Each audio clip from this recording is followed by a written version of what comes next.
आपेक्षिक वेग से संबंधित आंकिक प्रश्न।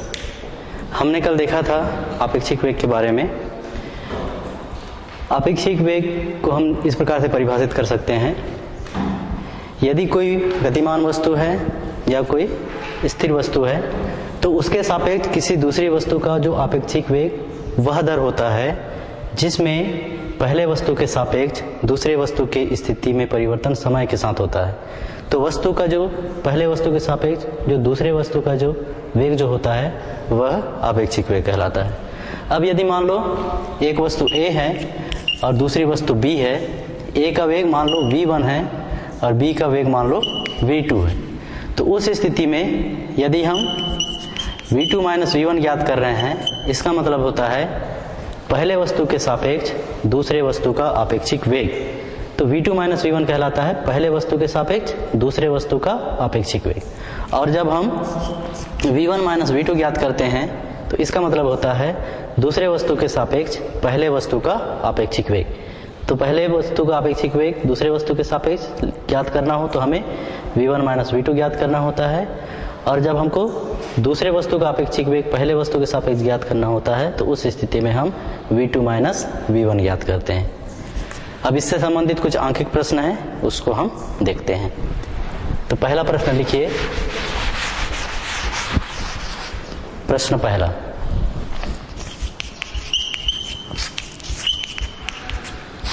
यदि दो रेलगाड़ियां हैं समांतर पटरियों में एक ही दिशा में,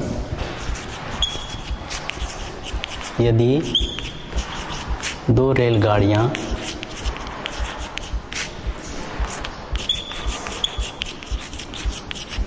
समांतर पटरी में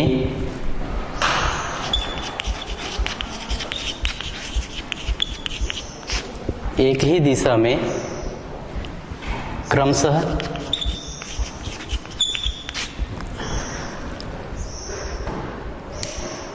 क्रमशः 80 किलोमीटर प्रति घंटा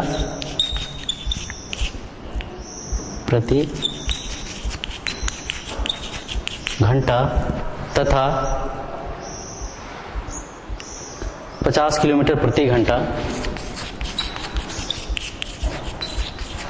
तथा 50 किलोमीटर प्रति घंटा के वेग से गतिमान है।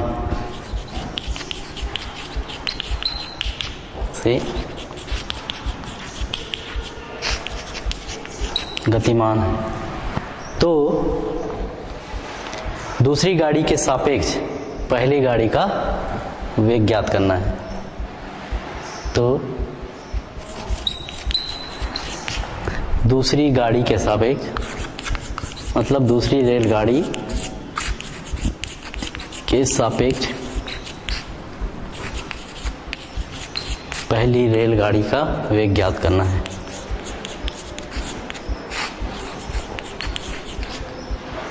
का वेग याद करो कीजिए। जब भी कोई न्यूमेरिकल प्रश्न हल करना होता है तो उस स्थिति में हम उस प्रश्न को पहले अच्छे से पढ़ लेते हैं। जैसे यहाँ पर देखिए, यहाँ पर है हमारा क्वेश्चन, यदि दो रेलगाड़ियां हैं समांतर पटरी में एक ही दिशा में क्रमशः 80 किलोमीटर प्रति घंटा तथा 50 किलोमीटर प्रति घंटा के वेग से गतिमान है। इसका मतलब दो समांतर पटरी है और उस पटरी पर दो रेलगाड़ियां एक ही दिशा में चल रही हैं। एक रेलगाड़ी का जो वेग है वो है आपका 80 किलोमीटर प्रति घंटा और दूसरे रेलगाड़ी का जो वेग है वह है 50 किलोमीटर प्रति घंटा। तो उस स्थिति में हमको यहाँ पर ज्ञात करना है दूसरी रेलगाड़ी के सापेक्ष पहली रेलगाड़ी का वेग ज्ञात करना है। इसका मतलब हम यहाँ पर क्या ज्ञात करेंगे, दूसरी रेलगाड़ी के सापेक्ष पहली रेलगाड़ी का जो आपेक्षिक वेग कितना होगा, मतलब पहली रेलगाड़ी का हमको आपेक्षिक वेग ज्ञात करना है। तो यहाँ पर दिया है यदि हम पहली रेलगाड़ी के वेग को v1 माने तो v1 बराबर दिया है आपका 80 किलोमीटर प्रति घंटा और v2 बराबर दिया है, कितना दिया है, 50 किलोमीटर प्रति घंटा। हमको यहाँ पर क्या ज्ञात करना है, दूसरी गाड़ी के सापेक्ष पहली रेलगाड़ी का वेग ज्ञात करना है। तो दूसरी के सापेक्ष पहली का ज्ञात करना है, मतलब हम यहाँ ज्ञात करेंगे v1 माइनस v2।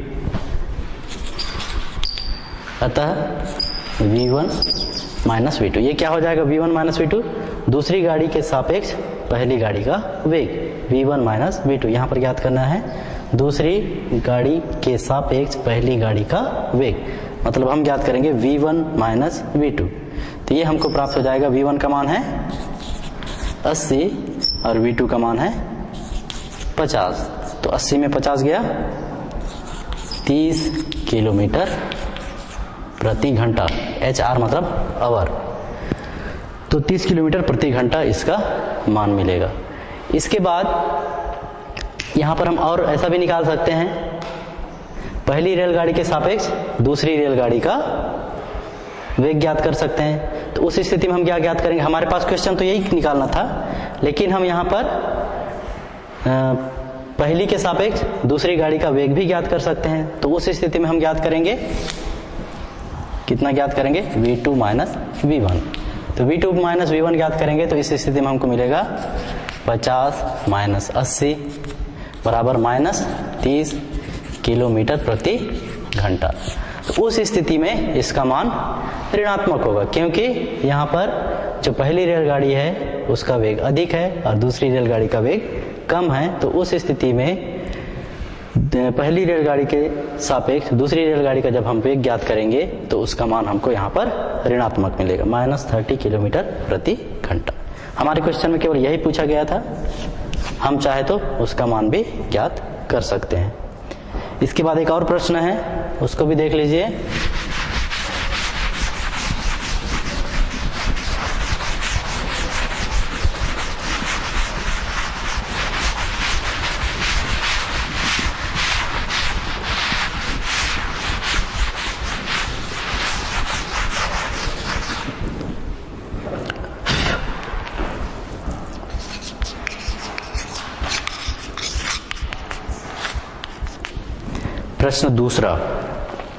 प्रश्न दूसरा है, दो रेलगाड़ियां एक दूसरे से समांतर पटरी पर चल रही हैं।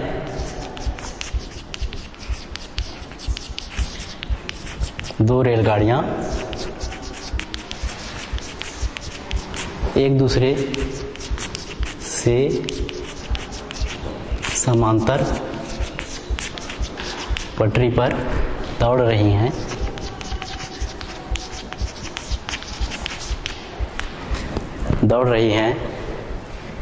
पहली रेलगाड़ी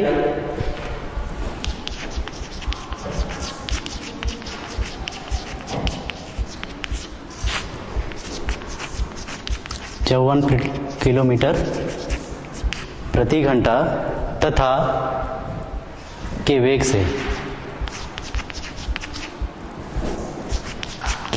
से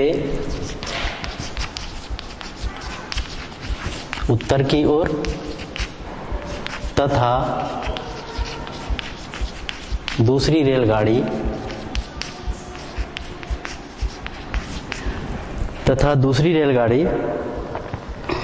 60 किलोमीटर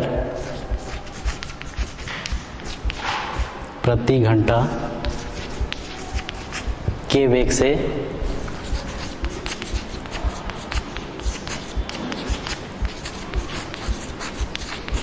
दक्षिण की ओर चल रही है। हमको यहां पर निम्न का मान ज्ञात करना है। पहला है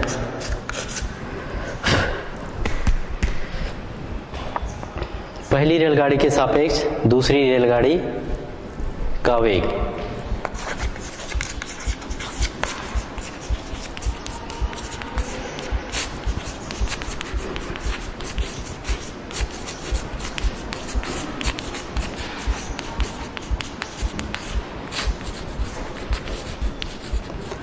पहली रेलगाड़ी के सापेक्ष दूसरी रेलगाड़ी का वेग, और दूसरा ज्ञात करना है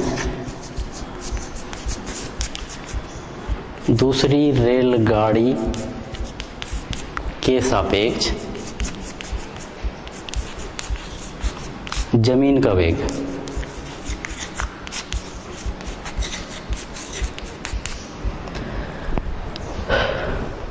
हमारे पास यहाँ पर दो प्रश्न हैं जो ज्ञात करना है। पहली रेलगाड़ी के सापेक्ष हमको दूसरी रेलगाड़ी का वेग ज्ञात करना है, साथ ही साथ दूसरी रेलगाड़ी के सापेक्ष जमीन का वेग भी ज्ञात करना है। तो यहाँ पर देखिए इसका हल।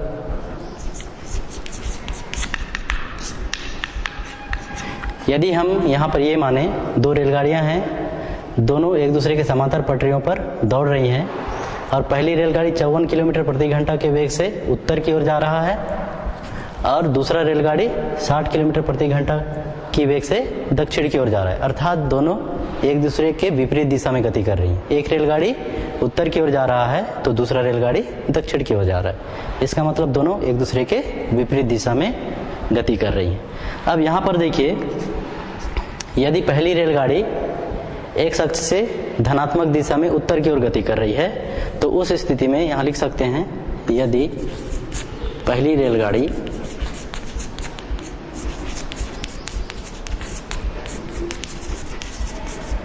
इस अक्ष में एक अक्ष के धनात्मक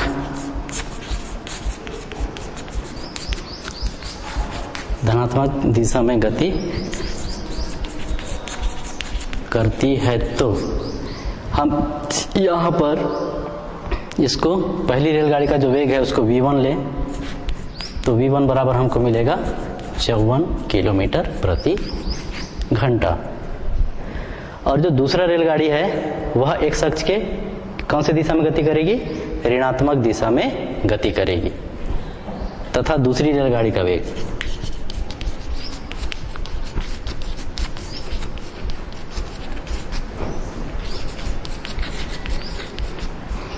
ये मान लो v2 है तो v2 बराबर कितना हो जाएगा? दूसरी रेलगाड़ी का वेग है 60 किलोमीटर प्रति घंटा। चूंकि ये विपरीत दिशा में गति कर रही है इसलिए इसके सामने ऋण चिन्ह लगेगा। तो उस स्थिति में v2 बराबर हो जाएगा -60 किलोमीटर प्रति घंटा। यहाँ पर v2 का मान ऋणात्मक क्यों हुआ? क्योंकि दोनों एक दूसरे के विपरीत दिशाओं में गति कर रही है। एक धनात्मक दिशा में उत्तर की ओर गति कर रहा है तो दूसरा दक्षिण दिशा में गति कर रहा है, इसलिए उसका मान उसके विपरीत दिशा में होगा, इसलिए उसका मान ऋणात्मक होगा। अब यहाँ पर हमारा जो पहला प्रश्न है क्या कहता है? पहला इसका पहली गाड़ी के सापेक्ष दूसरी रेलगाड़ी का हमको वेग ज्ञात करना है। पहली के सापेक्ष दूसरी का मतलब हम क्या ज्ञात करेंगे? v2 minus v1। पहला, अतः v2 माइनस v1। हम यहाँ v2 माइनस v1 क्यों ज्ञात कर रहे हैं? क्योंकि पहली रेलगाड़ी के सापेक्ष दूसरी रेलगाड़ी का वेग ज्ञात करें। उसको लिखते कैसा है? पहली रेलगाड़ी का वेग v1 है, दूसरी का v2 है, इसलिए पहली के सापेक्ष दूसरी रेलगाड़ी का वेग v2 माइनस v1 लिखते हैं। तो ये हो जाएगा, v2 का मान कितना निकाले हैं यहाँ पर?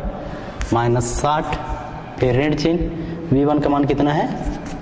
54। तो ये हो जाएगा दोनों 6, 5, 11 -114 किलोमीटर प्रति घंटा।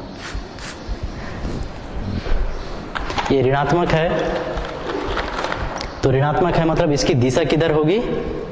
ऋणात्मक है मतलब जो इसकी जो दिशा होगी दक्षिण दिशा में होगी। इतना वेग किधर होगा?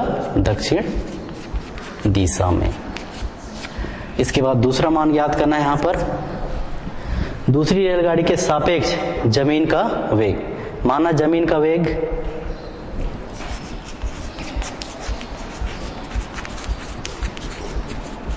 इसको मान लेते हैं VE अर्थ के बराबर है।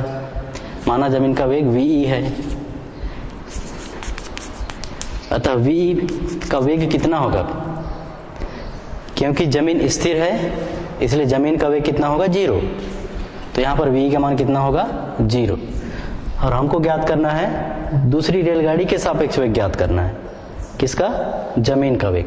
तो उस स्थिति में हम उसको लिखेंगे कैसा? जमीन का वेग ज्ञात करना है इसलिए VE माइनस दूसरी रेलगाड़ी का वेग कितना है? V2। तो इसको हम लिखेंगे इस प्रकार, हमको ज्ञात करना है VE माइनस V2। VE का मान 0 है, 0 माइनस V2 का मान कितना है? दूसरी रेलगाड़ी का वेग है V2 बराबर -60, तो -60 बराबर हो जाएगा माइनस माइनस प्लस 60 किलोमीटर प्रति घंटा। 60 किलोमीटर प्रति घंटा है और ये धनात्मक है, अर्थात इसकी दिशा किधर होगी? जैसे पहली रेलगाड़ी उत्तर दिशा की ओर गति करे, इसलिए इसकी दिशा भी उत्तर दिशा में होगी, इतना उत्तर दिशा में। तो इस प्रकार से हम इस दूसरे प्रश्न को हल कर सकते हैं।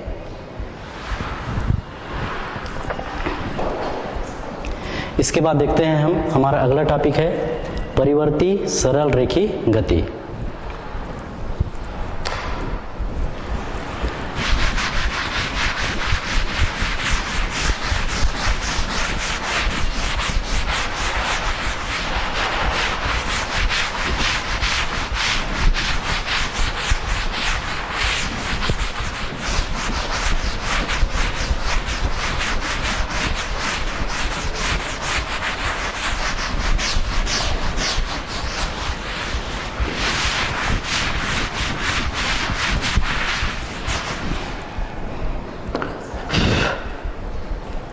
परिवर्ती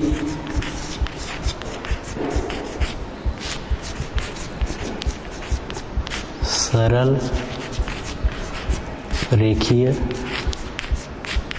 गति। नाम से ही स्पष्ट है, परिवर्ती सरल रेखी गति। इसका मतलब ये है, या हम इसको इस प्रकार से परिभाषित कर सकते हैं, यदि कोई वस्तु सरल रेखी गति कर रही है, अर्थात सीधी सरल रेखा में गति कर रही है, और वह गति किस प्रकार से है? परिवर्ती गति हो रहा है वहां पर। परिवर्ती गति का मतलब क्या होता है?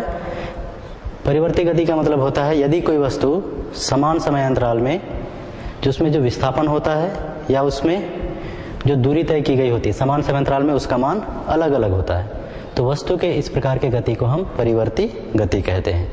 तो परिवर्ती सरल रेखी गति किसे कहेंगे?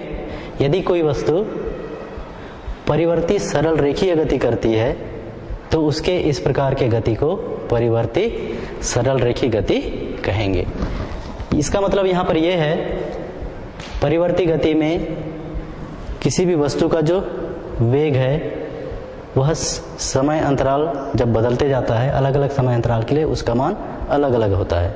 अर्थात यहाँ पर परिवर्ती गति में वेग का मान परिवर्तित होता है, और जब भी वेग का मान परिवर्तित होता है तो वहाँ पर एक नया राशि जिसको हम बोलते हैं त्वरण उत्पन्न होता है। जब भी कोई वस्तु परिवर्ती सरल रेखी गति करती है तो उस स्थिति में वस्तु के वेग में परिवर्तन होता है, और वस्तु के वेग में परिवर्तन होने के कारण वहाँ पर त्वरण उत्पन्न होता है। जब तक वस्तु के वेग में परिवर्तन नहीं होगा या कोई वस्तु परिवर्ती गति नहीं करेगी, तब तक वहाँ पर त्वरण उत्पन्न नहीं होगा। तो इससे स्पष्ट हमको पता चलता है, जब वेग में परिवर्तन होता है तो उसी स्थिति में उस वस्तु में त्वरण उत्पन्न होता है। इसके बाद अपन देखते हैं त्वरण। हमारा अगला टॉपिक है त्वरण। इसको अंग्रेजी में बोलते हैं एक्सेलरेशन।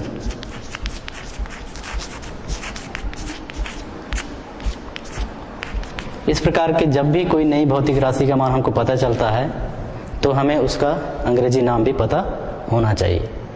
तो त्वरण अभी मैंने बताया, त्वरण कब उत्पन्न होता है? जब कोई वस्तु परिवर्ती गति करती है और उसके वेग में परिवर्तन होता है, तो उस स्थिति में वहाँ त्वरण उत्पन्न होता है। अब त्वरण किसे कहते हैं? तो समय के साथ जो वेग में परिवर्तन की जो दर है उसे त्वरण कहा जाता है।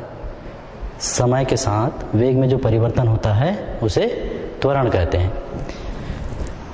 या दूसरे शब्द में ऐसा भी बोल सकते हैं, त्वरण वेग में परिवर्तन और जो समय अंतराल है उसका अनुपात होता है। तो त्वरण बराबर क्या फार्मूला मिल जाएगा? त्वरण बराबर वेग में परिवर्तन बटे समयांतराल। समय अंतराल, ये इसका फार्मूला है। त्वरण बराबर होता है वेग में परिवर्तन बटे समय।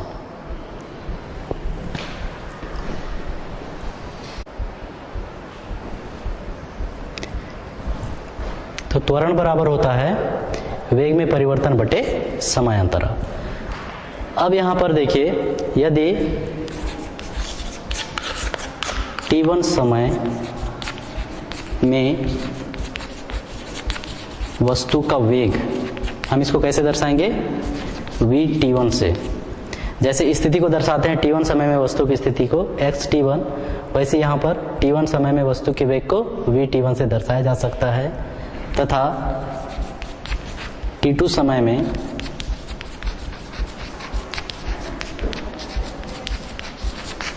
वस्तु का वेग vt2 है। तो त्वरण को स्मॉल a से दर्शाते हैं, त्वरण को हम स्मॉल a से दर्शाते हैं। तो a बराबर हो जाएगा वेग में परिवर्तन। तो वेग में परिवर्तन का मतलब क्या है, अंतिम वेग माइनस प्रारंभिक वेग। तो अंतिम वेग यहाँ पर कितना हो जाएगा, t2 समय में जो वेग है vt2 minus vt1, vt2 minus vt1 बटे समय अंतराल कितना हो जाएगा, t2 माइनस t1। या इसी को हम आगे लिख सकते हैं, a बराबर वेग में परिवर्तन को लिखा जाता है डेल v बटे डेल t। तो ये जो फार्मूला है a बराबर डेल v बटे डेल t, अर्थात वेग में परिवर्तन बटे समय अंतराल वस्तु के त्वरण के बराबर होता है। तो a बराबर मिलता है हमको डेल v बटे डेल t। इसके बाद हम देखते हैं इसका मात्रक क्या होगा। जब भी कोई नई भौतिक राशि होती है हमें प्राप्त, तो उसके लिए हम उसकी परिभाषा, उसका सूत्र, उसके मात्रक और उसके विमीय सूत्र, कम से कम ये जो 3-4 बातें हैं उनको याद रखना बहुत जरूरी होता है। पहली बात उसका डेफिनेशन या परिभाषा, दूसरा उसका मात्रक, तीसरा उसका फार्मूला, फिर मात्रक और उसके बाद उसका विमीय सूत्र।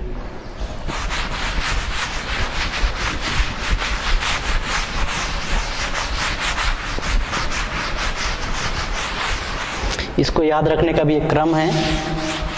सबसे पहले हमको किसी भौतिक राशि का परिभाषा याद रखना चाहिए, परिभाषा से हमको फार्मूला प्राप्त हो जाता है, फार्मूला से हमें उसके मात्रक और उसका विमीय सूत्र प्राप्त होता है। अब देखते हैं इसका मात्रक, ऐसा ही मात्रक। अब देखो हमारे पास इसका फार्मूला है a बराबर डेल v बटे डेल t। तो a का मात्रक बराबर क्या हो जाएगा, बराबर वेग का मात्रक बटे समय का मात्रक। हम पहले वेग के बारे में पढ़ चुके हैं और हमको पता है वेग का मात्रक होता है मीटर प्रति सेकंड एसआई पद्धति में, और समय का मात्रक होता है सेकंड।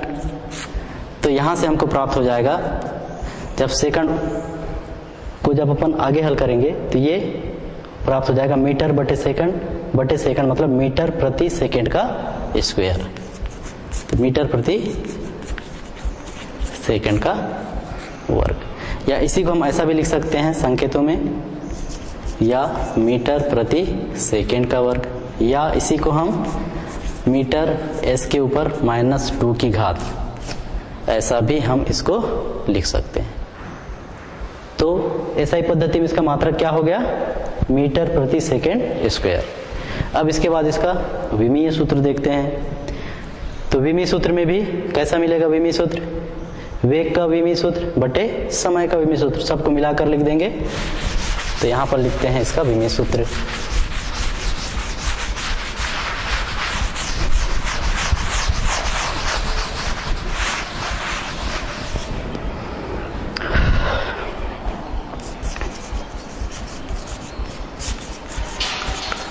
विमीय सूत्र, विमीय सूत्र भी हमें इसके सूत्र से प्राप्त होता है। तो ए का विमीय सूत्र कैसे मिलेगा हमको, ए का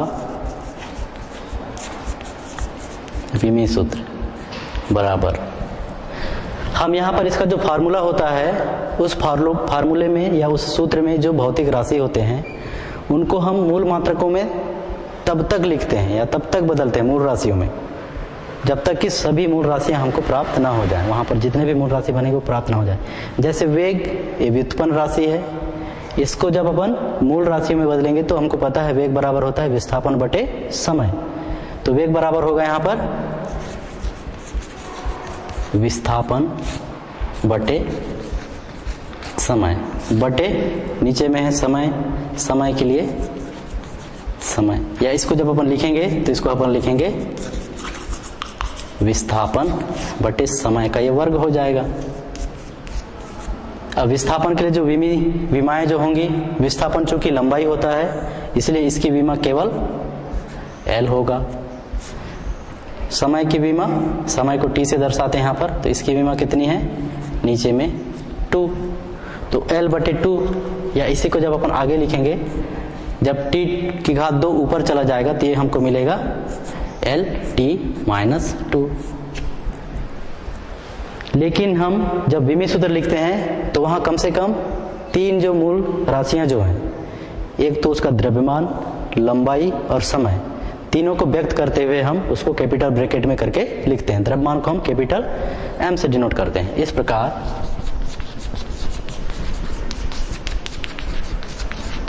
त्वरण A का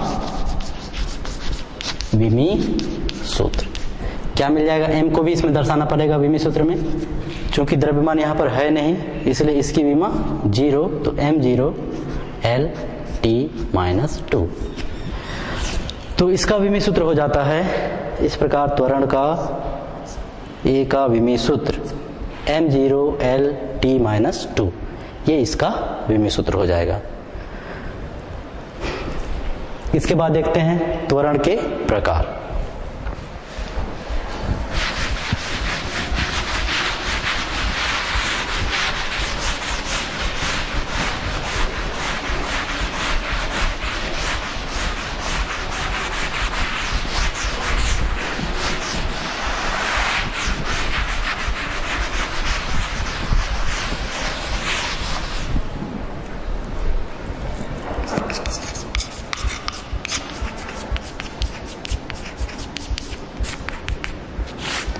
हम त्वरण के प्रकार को 2 प्रकार से बांट सकते हैं।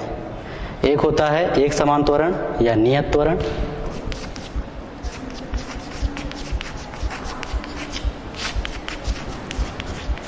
और दूसरा कहलाता है परिवर्ती त्वरण। एक समान त्वरण को हम कैसे परिभाषित करेंगे, यदि कोई वस्तु परिवर्ती सरल रेखीय गति कर रही है और वहां वेग में परिवर्तन एक समान हो, यदि कोई वस्तु परिवर्ती सरल रेखीय गति कर रही हो और वहां वेग में परिवर्तन एक समान हो, तो उस समान मतलब इसका मतलब ये होगा वेग में परिवर्तन एक समान का मतलब समान समय अंतराल में जो वेग में परिवर्तन का जो मान होगा यदि वह एक समान है तो उस स्थिति में उसके त्वरण को हम कहेंगे एक समान त्वरण। उसके बाद परिवर्ती त्वरण किसे कहेंगे, यदि कोई वस्तु परिवर्ती सरल रेखीय गति कर रही हो और वहां वेग में परिवर्तन यदि असमान है, परिवर्तनशील है, तो उस स्थिति में वहां पर जो त्वरण होगा उसे हम कहेंगे परिवर्ती त्वरण।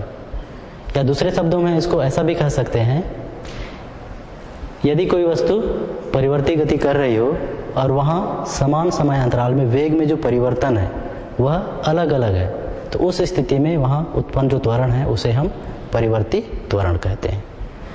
उसके बाद जब किसी वस्तु का हम परिवर्ती त्वरण ज्ञात करते हैं तो वहां पर परिवर्ती त्वरण की स्थिति में हमको वहां पर औसत त्वरण और तात्क्षणिक त्वरण, तात्क्षणिक त्वरण ज्ञात करना पड़ता है। क्या क्या ज्ञात करना पड़ता है, जब कोई वस्तु किसी वस्तु में जो त्वरण है वह परिवर्ती त्वरण है तो उस स्थिति में हम वहां पर औसत त्वरण ज्ञात करते हैं और तात्क्षणिक त्वरण ज्ञात करते हैं। अब इसमें देखते हैं औसत त्वरण किसे कहते हैं। औसत त्वरण को परिभाषित करते हैं। औसत त्वरण किसे कहेंगे, औसत त्वरण यदि कोई वस्तु परिवर्ती गति कर रही है तो उस स्थिति में जो वेग में परिवर्तन, कुल वेग में परिवर्तन और जो कुल समय अंतराल है उसका जो अनुपात है उसे हम औसत त्वरण कहेंगे, और उसको हम दर्शाएंगे ए एवरेज, ए बी मतलब average, A small A V average बराबर ये होगा इसमें जो कुल वेग में परिवर्तन जो होगा, कुल वेग में परिवर्तन कितना होता है, कुल वेग में परिवर्तन होगा v t2 minus v t1 बटे कुल समय कितना होता है t2 माइनस t1, या इसी को हम लिख सकते हैं a average is equal to del v बटे डेल t। उस स्थिति में हम औसत त्वरण ज्ञात करते हैं। इसके बाद है तात्क्षणिक त्वरण।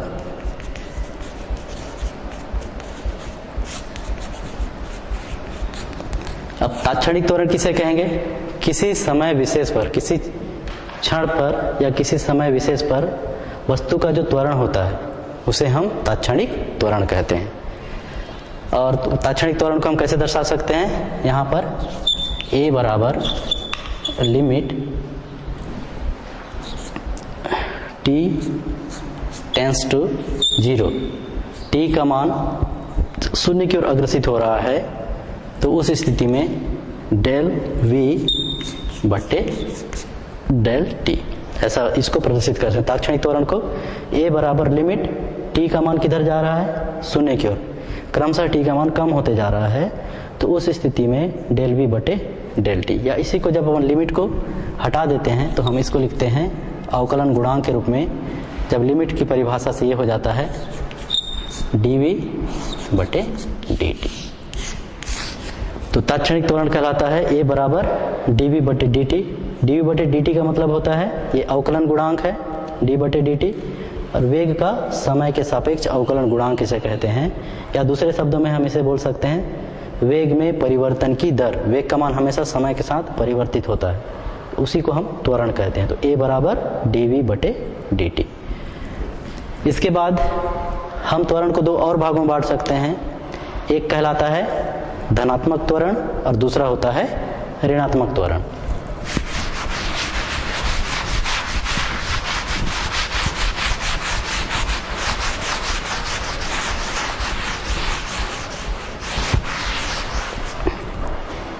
जैसे यहां पर देखिए, अभी हमने देखा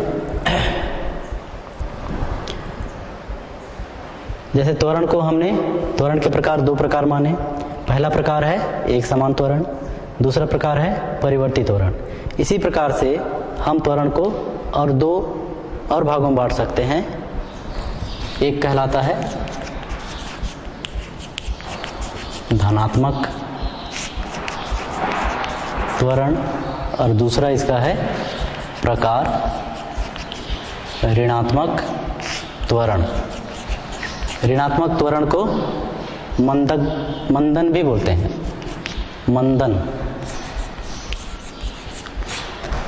मंदन किसको कहा जाता है, ऋणात्मक त्वरण को। इसको अंग्रेजी में बोलते हैं रिटार्डेशन।